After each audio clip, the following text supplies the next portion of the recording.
তরুণ ভোটারদের মধ্যে ৩৭.৪% ভোট দেবে জামাত ইসলামীকে আর বিএনপিকে দেবে ২৭%। এছাড়া এনসিপিকে ১৭% ভোট দেওয়ার আগ্রহ প্রকাশ করেছে।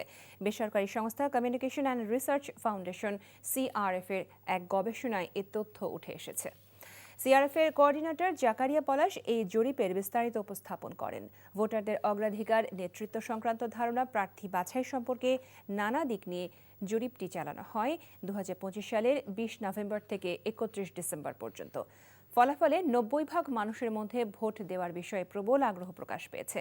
ভোটের প্রতীক নয়, ব্যক্তিত্ব ও দেশের মানুষের প্রতি প্রার্থীর মনোভাব দেখে তারা ভোট দেবেন ৩৩% বেশি প্রার্থী। কার্যক্রম নিষিদ্ধ আওয়ামী লীগের সমর্থকদের মধ্যে ৪৮% বিএনপিকে এবং ৩৭.৪% জামাতকে ভোট দেবে বলে জরিপে উঠে এসেছে।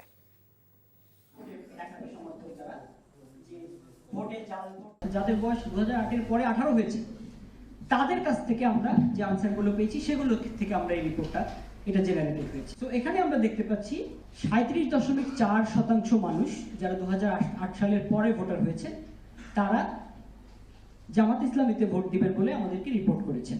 ২৭% মানুষ মেনশন করেছেন যে তারা বিএনপিকে ভোট দিবেন।